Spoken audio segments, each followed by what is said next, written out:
Good evening. I'm Kelly Wright. Thanks for joining me as we spend the next hour together. I do hope you're safe and well, taking care of yourself and your family because you matter.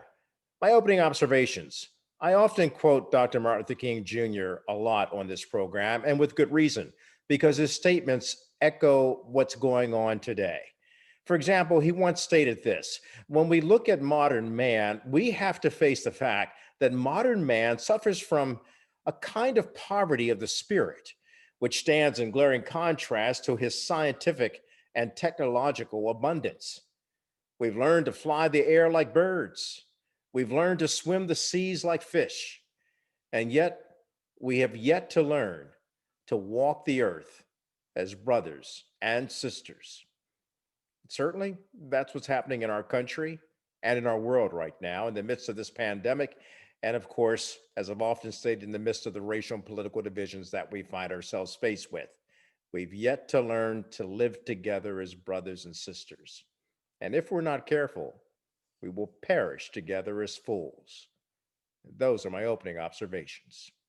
So we are just 2 weeks shy of Election Day, when America will decide the next president of the United States. And certainly a lot of people are already conducting their voting.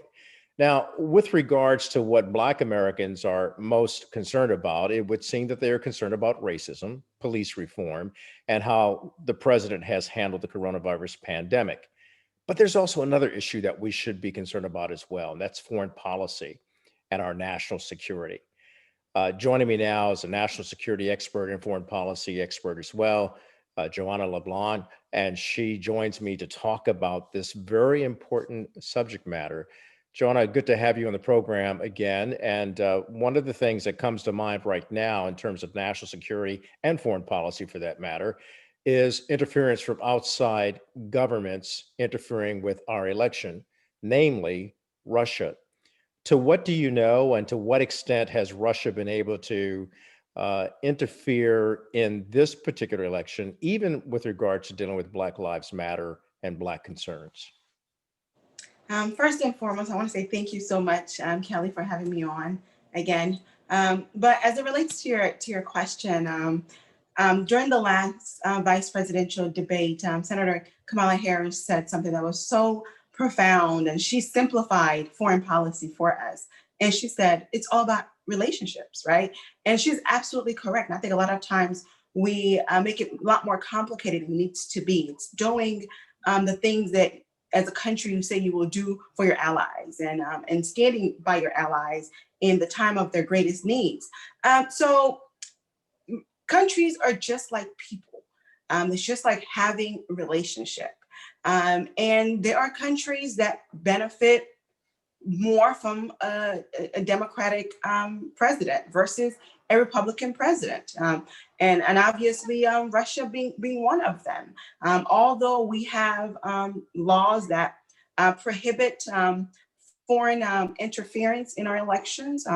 In fact, foreign governments cannot donate directly nor indirectly to campaigns, and they cannot write articles or try to sway the public's opinion pertaining to one candidate over another. It is illegal.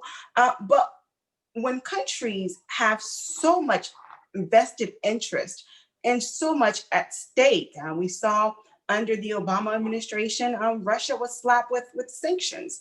And we saw that this administration has been somewhat more lenient on the Russian government. But I don't think Russia is the only country that the American government should be concerned about.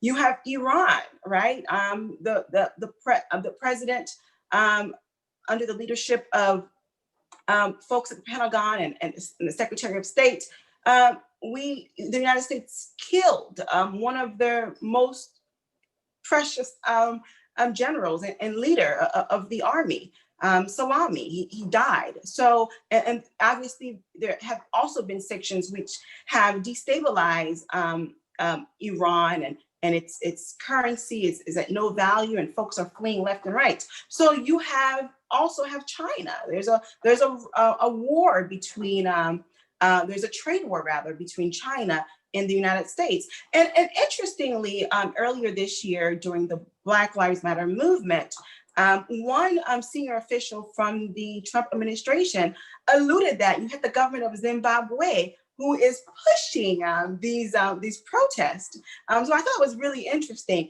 And other countries were named, and the Senate Foreign Relations Committee even commented on that under the leadership of Senator Marco Rubio. So foreign interference in the United States election is something that the United States government should be gravely concerned about. So that's why I wanted you on to remind people that it's not just a race thing or a political thing. There's also these outside influences that are trying to disrupt our nation. And as you know, I know we're concerned about Black America. I know we're concerned about all of America, but all of Americans need to be really focused on what we do with our foreign policy from here on out. And it's just something that I needed to have some discussion about, so that we're cognizant of the fact that there's a threat. There's a threat within our country, and there's a threat from outside our country. When there's so much stake involved, sometimes people are desperate and they'll do whatever is necessary to ensure that the interest of that country is indeed protected. And that's what it's about at the end of the day. But the United States government has a duty to ensure that there are processes and mechanisms in place to combat that, because we know it's coming. It's having the infrastructure to respond to it. And I don't think historically we've had that issue in America. The whole notion of foreign interference, it's not something that the United States government is used to. That is something that other nations can tell you they are very familiar with, but not these United States. So we have to be cautious. We have to read. We have to be cognizant. We have to analyze what we're reading and the information that is provided to us, and make decisions based on our very own assessment, not what the media is telling us to do. And also to be very careful about social media, because that's where a lot of it is filtering into our lives.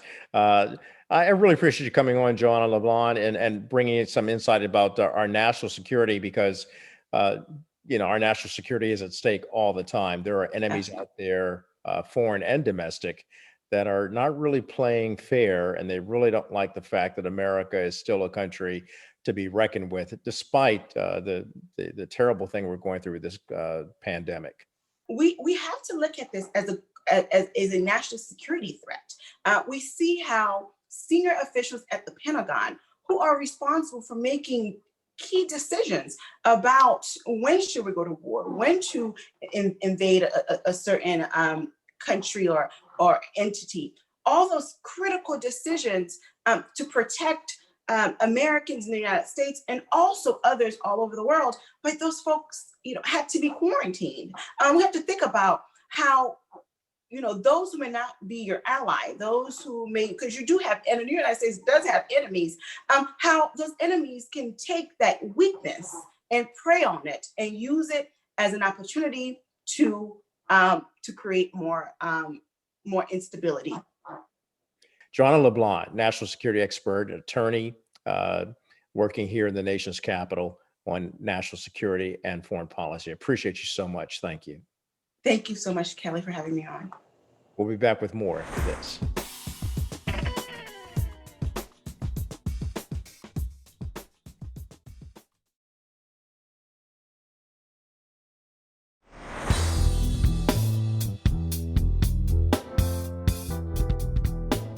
Welcome back to the program. Joining me on today's show is Dr. Howard Fuller. He is a civil rights activist, an education reform advocate, and an academic. He is best known for the community organizing work he has performed in Durham, North Carolina, as an employee of Operation Breakthrough.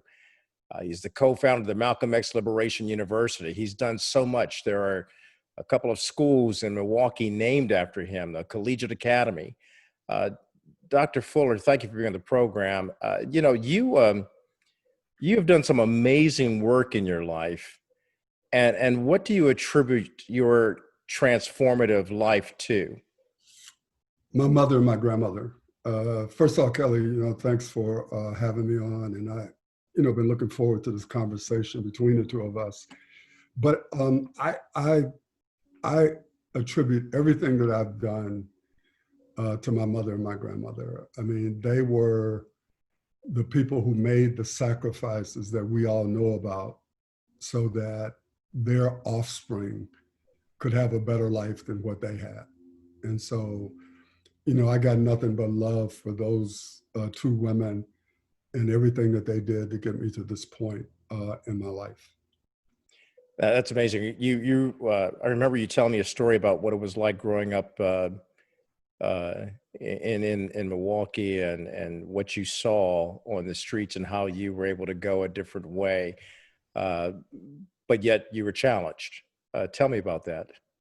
Well, I mean, I think all of us who grew up without resources, I mean, my mother did everything that she could to make sure that I had what I needed, and she made personal sacrifices to do that.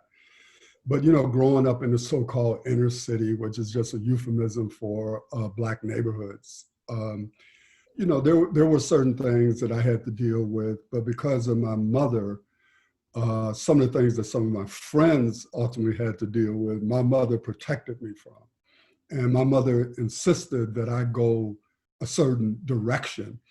And to be honest with you, Kelly, I was more afraid of my mother than I was of my friends. so, so, like when they was telling me to do something, man, you know, there was this, my mother's voice was in the back of my head that if you do that, you better not bring, you know, home. So that was one of the things that sort of kept me on the quote straight and narrow, I guess.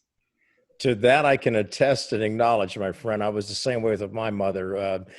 June didn't play. She had a powerful left hook if I got a truck out of the way. But that being said, we're not here to talk about me, but we're talking about your accomplishments and your contributions to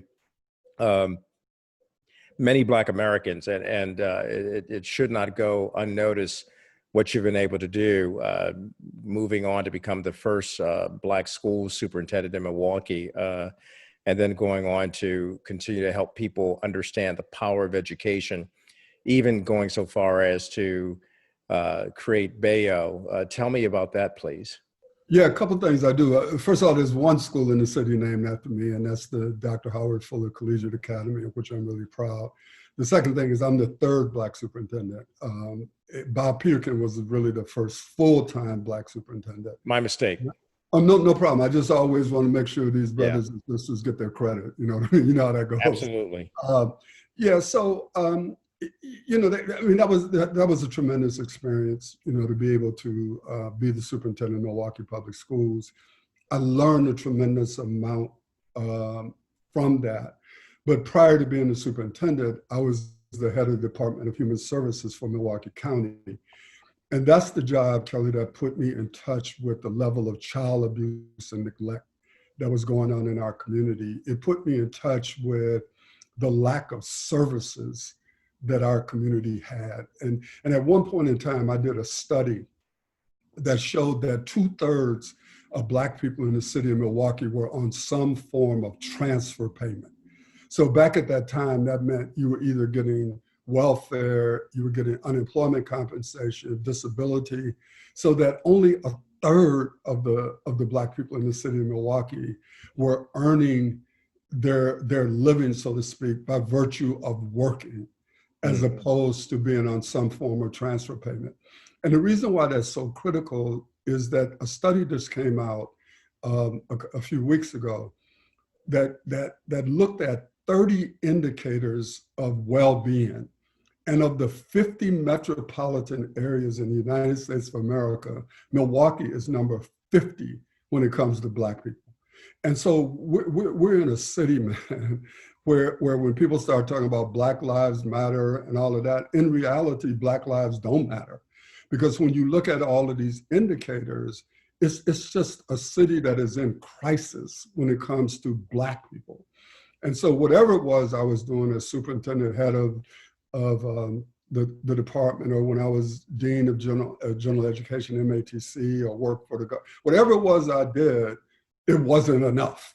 And I don't mean to act as if I don't think I made any contributions, because I think I did.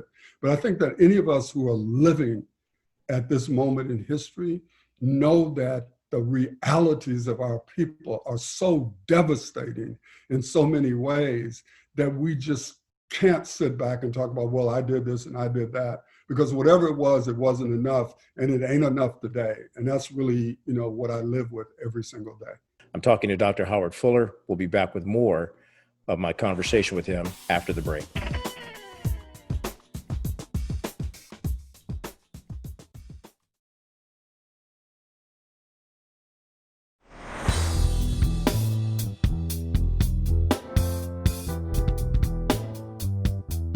Welcome back to the program. So I'm talking to Dr. Howard Fuller, educator, civil rights activist, and a leader who still has passion for helping others in our community, the Black community, the brown communities, learn how to overcome, not just survive, but overcome. Dr. Fuller, one of the things that comes to mind right now, you were talking about Milwaukee and the systemic issues that it has. So therefore, did it come to any surprise to you in terms of what happened to Jacob Blake in Kenosha and the fallout from that? No, well, let me tell you why it was no surprise, okay? In 1981, Colin, we may have talked about this the last time you and I talked, but on July 9th, 1981, a young Black man named Ernest Lacy was on his way to the store in Milwaukee. And he never got to the store because he was detained by the Milwaukee Police Department for something that he had nothing to do with.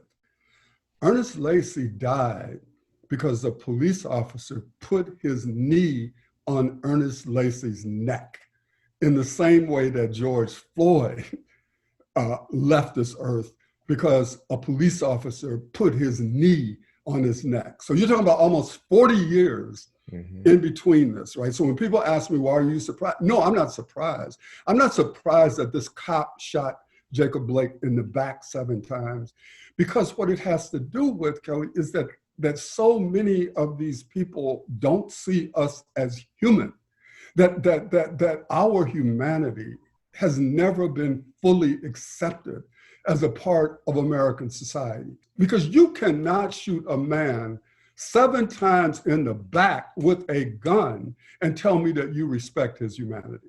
I want to talk about your book. The name of your book is what? No Struggle, No Progress. No Progress. Douglass. Which I took from Frederick Douglass, obviously. And so I've been blessed in my life, man, to have been able to do a lot of things. And probably the one thing that in that book that I talk about was the 30 days that I spent with a guerrilla column in Mozambique. I think, honestly, Kelly, that was the greatest learning experience in my life.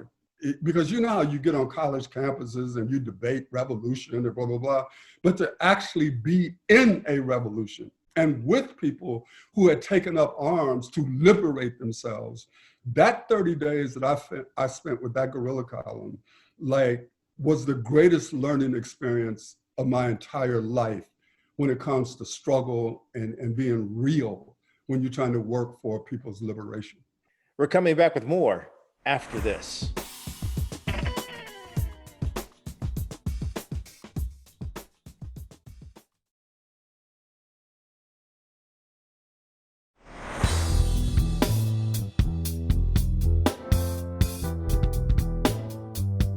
I'm willing to live with any criticism for anything I do, man. You know what I'm saying? Bring it. Because I'm going to do what I got to do.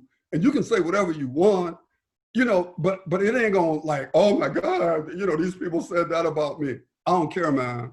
I'm going to do what I think is the best thing to do for my people. And sometimes I'm going to be wrong, but I ain't going to stop. Because that's just the way that Pearl and Juanita raised me, man. That's just the way it is.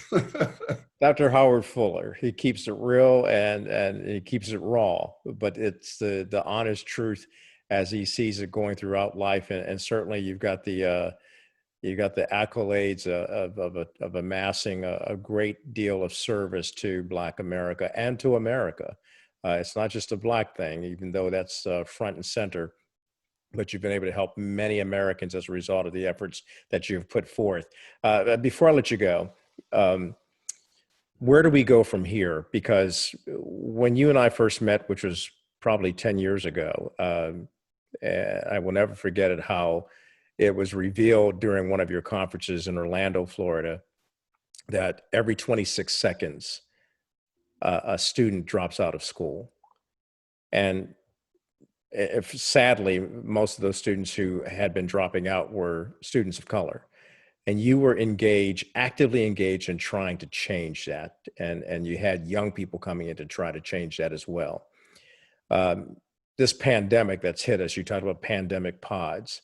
One of the fundamental things we need to hold on to is to make sure that our children are educated, not only at our HBCUs, but at charter schools if we have them, and even in public school. We've got to be able to support our children to make sure they get the education that's necessary to continue to make great gains in contributing and accomplishing greatness in this country, because there's greatness in our people. I agree, man. But Kelly, but this is a period though where we got to prioritize things. And what I'm saying to people is, as much as I support education and charter schools and all of that, the priority for me right now is Black life. that you have to be alive to choose a school. And so that what I am saying is that the most important issue facing Black people today is the value of our lives. Mm. And that we have to be very clear, whether it's facing police violence, whether it's facing the realities of the pandemic, whether or not it's facing things that are happening in our own community. And I just want to take a second, because I don't use the term Black on Black crime. I don't use that kind of terminology, because what I see is a people being oppressed are put in conditions that human beings should not be put in.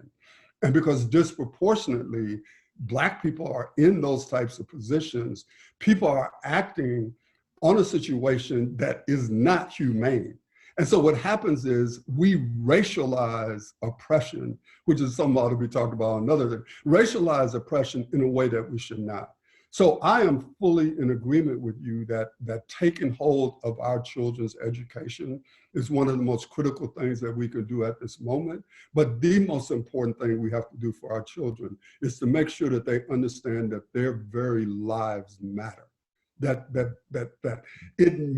they are human beings, because Aristotle talked about how a person ought to be able to get a certain amount just because they're human. That there's certain things that ought to accrue to humans because they're human, and we have to make sure that our children understand that first and foremost. That, my friend, is very good advice. And certainly we need to understand first and foremost that our lives do matter. And we must pass that on to every generation. And no time is as critical as it is right now. Yes, Dr. sir. Howard Fuller, I appreciate you, man. Good Hey, man, I appreciate you. Thanks for having me on, man. Always good to have a conversation with my friend. You have a good day, man. You too. God bless you.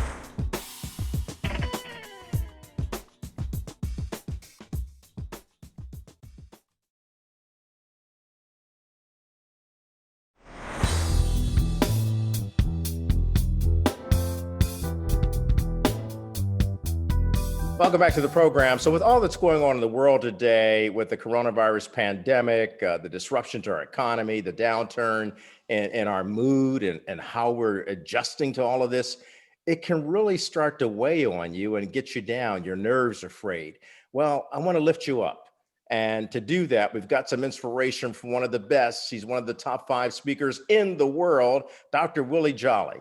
Doc, good to see you today. My dear friend, Kelly Wright, the great Kelly Wright, it's a privilege and a pleasure, a treat and a treasure, a joy beyond measure to be on with you and for your viewers all over America. Hey, greetings. And you're right, man. It's time for some uplift in the midst of these very difficult and challenging times where we have a pandemic, economic downturn, massive job loss, racial strife, social upheaval, environmental craziness with hurricanes, one after another, so many they almost ran out of names, and fires not just on the West Coast. Colorado now is the ecology is just off balance, and then a very disruptive time in terms of politics across America.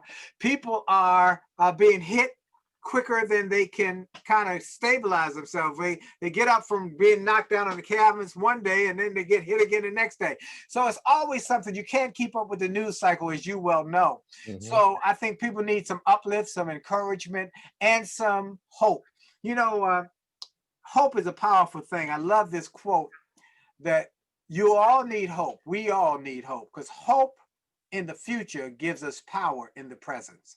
And that's what we all need, some power right now to get to the future. That's great. Hope in the future gives us hope in the present, and it empowers us. Yes. And so when you're out talking to people just on an everyday level, what are they saying to you? Because there are concerns out there, and how do you turn it around? For example, people watching us today, they might want to say, I want to speak like Willie Jolly does, and I want to inject and infuse some hope into people, and even in myself. Yeah. And I think that's a powerful thing to be able to do, and to be able to think, and to be able to say that I want to help others through this tough time through my communication.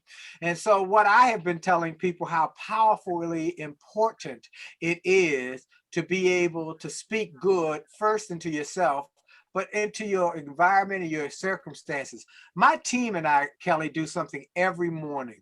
So of course we're now separated because of the pandemic. We used to have everybody here in the office and we do it live, but now we do it via digital. We do a chant, we do an affirmation every morning. And here's what it is. I am healthy. I am wealthy. I am happy. I am whole. I feel terrific. I am blessed and highly favored. This is the day the Lord has made. So we're going to rejoice and be glad in it. And I pray that today we will create prosperity in our business. We will create activity and achievement in our business. And in the process, we will help others to do the same. Amen. And we do that every morning. Because what we're speaking is, one, we got to be healthy. You know, we got to speak health. If you follow me, you know that recently I did a series of shows on my daily radio show on Radio 1, as well as my weekly radio show on Sirius XM, as well as on my Saturday morning. I have a new Saturday morning faith-based television program called the Jolly Good News Report. And I did this series of programming to tell people how about 6 weeks ago now, I actually believed, and I still believe to this day, that I had contracted coronavirus. Because I spoke at a indoor funeral. It was packed out, Kelly, about 300 people in that place. And, you know, some of them had masks and some didn't. And about 3 or 4 or 5 days later, I started having headaches and started having gastric issues and started having some shortness of breath. And yet I said, okay, I don't know that I got it. I got to take a test. But I went that next day to take a test.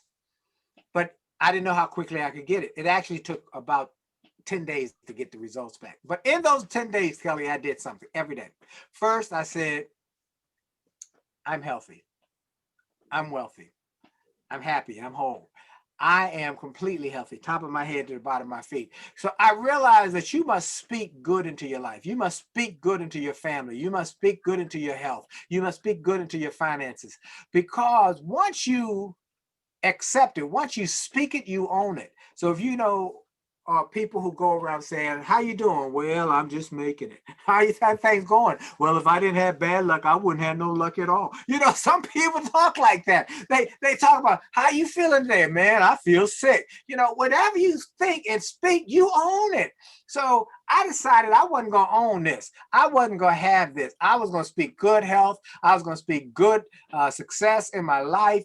And did that every day. And then, you know, I'm a man of faith. So I read Psalm 91 every day. And if y'all don't know about that, if you don't know about the power of prayer and the power of prosperity in the word of God, you missing an opportunity. So I read Psalm 91, that 1,000 may fall on one side and 10,000 on another, but nothing going to come to me in my house. I read that thing every day, Kelly. I started reading it and I said, no pestilence, no issue coming my way. Well, I got the report. I got the evaluation. They said you're negative. Now, I counterbalance that with a friend of mine who's a great entrepreneur who called me one day out of, I hadn't talked to him in a while. He said, I haven't talked to you in about 6 weeks. I got the virus and I was in the hospital for 7 days. And even now I'm 30 days out of the hospital and I'm still weak, hard to work. And I told him what I did. He said, you know what? You had the exact same symptoms as I did. The difference is I didn't do what you said do. I didn't do that. I know I go to church. I'm a man of faith, but I didn't read scripture. I didn't pray about it. I didn't call any of my friends and ask them to pray about it. I said, you know what? You got to call folk when you sick or you down. Call your friends. I called Kelly Wright and said, Kelly, put a prayer up. You need to call people who can get a prayer up, not get stopped at the ceiling. I call my friends who can pray and say, pray for me. And so I think it's important. That goes back to you. It's important to speak into your life what you want to occur.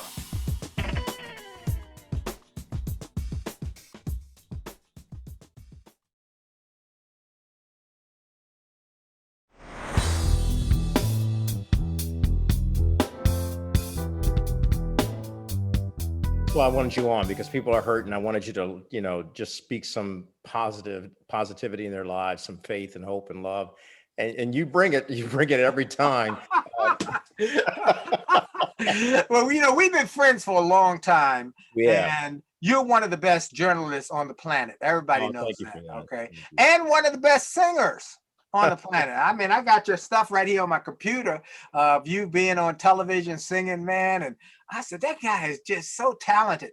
But what I love about you is that even in the midst of change and challenge and new positions and new places, you keep doing your work with such a high level of excellence. And my dad was a journalist, so yeah. I know when I see it. And so, man, I'm just always applauding you for what you do. Man, I love you, and I thank you for the compliment. I take it more as an encouragement and as a good charge to keep. Yeah. And that is to be committed to spreading some good news in a bad news world, which is what Willie Jolly does every single day. I try and do that. Look, I try and I want to encourage people to just stay connected to me. We're really working hard during this time, Kelly, because statistics show that there's an increase in depression rates. There's an increase in suicide. Has gone up over 70%. There's an increase in domestic violence as a result of this stress and this intense, concentrated issue. And so when the pandemic hit, I ramped it up. I said, okay, I'm already on Sirius XM. I'm already on Radio 1 daily, but I need to do more. So I started the daily 1-minute motivational video messages that we send out by Instagram and by YouTube and LinkedIn. And people can get those. I'll send those to you free. If you just go to winwithwillie.com, winwithwillie.com, just sign up for my newsletter. We'll send them to you free. I just want to help people because many people are living lives of quiet desperation. Yes. Oh, they look good on the outside. They look good, but on the inside, they're falling apart. They're concerned. I had a client call me, and I'm speaking a lot of the Zoom events. I'm doing a lot of speaking all over the world on Zoom, speaking to people's groups, speaking to their employees. And one client called me and said, here's the problem I got. I had to let 400 of my employees go. He said, it's broke my heart. He said, and not only is that bad, but the people who remain have what we call survivor's guilt. Mm-hmm. They feel bad about the fact that they were able to keep their job and their buddies, their friends, their co-workers were gone. He said, and that impacts them. So he said, I need you to speak to my people about that. So I've been doing a lot of Zoom events online. Every day I'm doing something for some company or some organization.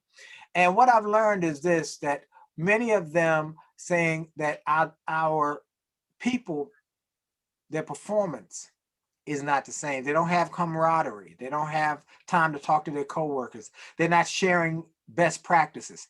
So we've got to help people, even if they look like they're fine. Don't take it as they're great. Everything might not be what it looks like.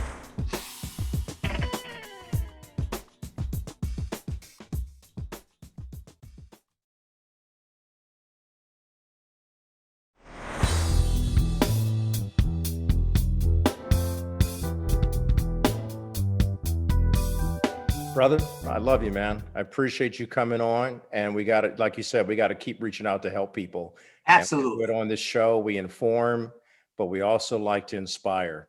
Yes. Inform, educate, empower, and inspire. And I Yep. thank you for bringing some good news to this bad news world, because with good people like you stirring up some good trouble, Amen. Hallelujah. That's right. we we can get got to through stir this. it up. That's Yeah, right. yeah. We can get through this.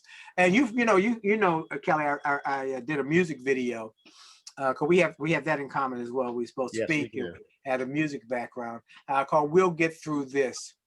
Right at the onset of the pandemic, right before George Floyd. This was prior to George Floyd, so everything has exploded after that.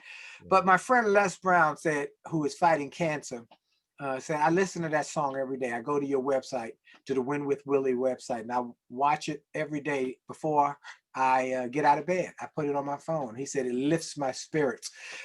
Music impacts our spirits. Words impact our spirit. Positive information. That's why some people get up and look at the sunrise. It inspires them. The word inspiration is that which will inspire. In theos, the God within. It lifts the God within. And that's what we want to do. Lift some spirits. What I do want to tell everybody is this: that we will get through this. We will. We will get through this. So you don't jump off a bridge. Don't give up. Be wise. Be smart. And here's what I want you to understand. You've got a choice. How you get through this. Do you get through this better or just a witness? I'm trying to get better. Some people get out, they'll be a witness. They'll say, oh, wasn't that something?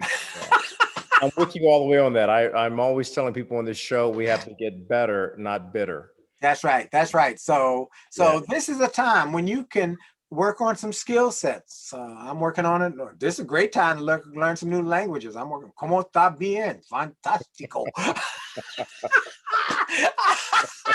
trying to get it together. I learned to cook. Kelly Wright. I learned to cook after I've been married almost 36 years. Kelly, I never cooked. Okay, I learned to cook doing this. I'm searing salmon. Your wife is very brave. To tell the truth. Well, here's what really happened. Now, I can give you the insight. My wife became a vegan, and I'm still eating not vegan, all right? And I said, I'm gonna have to feed myself. But during this pandemic, I learned to cook. So necessity is the mother of invention. Oh, yes, it is. He is Dr. Willie Jolly. If you need your spirit lifted up, make sure you contact Willie Jolly every day. Every day. Every day. You can catch him on all these different channels, Sirius XM. He's all over the place, all over the planet. One of the top 5 speakers in the world. And Willie, we got to show that video at the end of the show. We will get through this. So good. I like having music on here, and you're a singer as well. Started Thank off you. as a singer, and now That's right.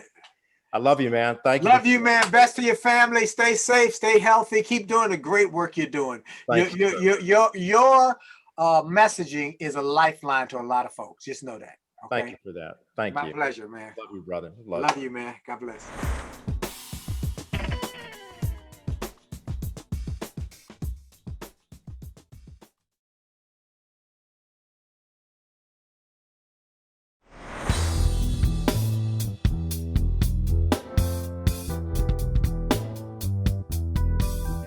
And welcome back to the program. I want to thank all of the guests who appeared on tonight's show, and I especially want to thank each and every one of you for taking the time to watch.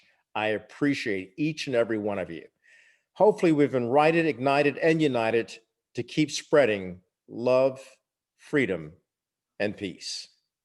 Good night.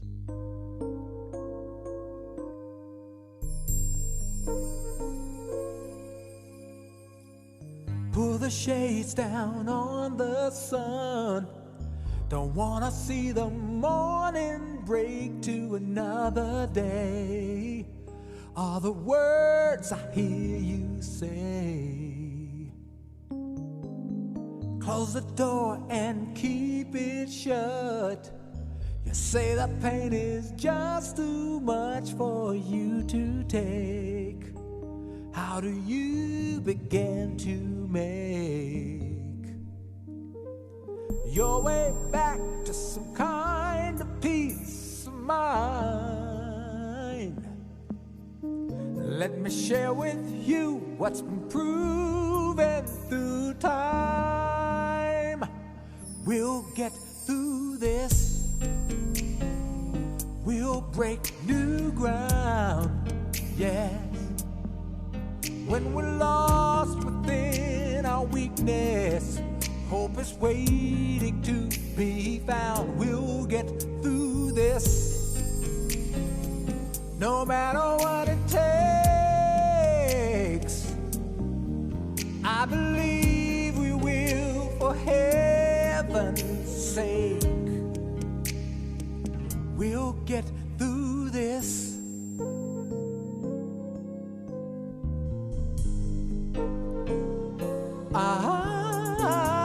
When doubt starts tearing at the faith deep inside of you, don't be afraid.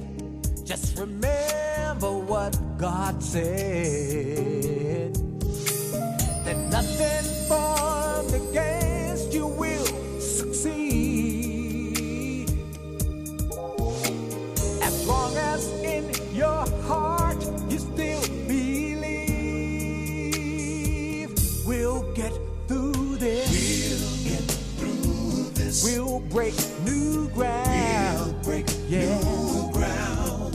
When we're lost within our weakness, hope is waiting to be found. We'll get through this. We'll get through this. No matter what it takes. No matter what it takes. I believe we will, for heaven's sake.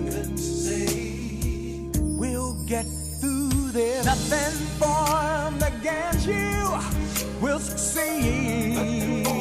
Against you will succeed. Long as in your heart you still believe. We'll get through this.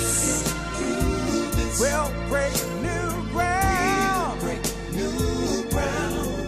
When we're lost within our weakness, hope is waiting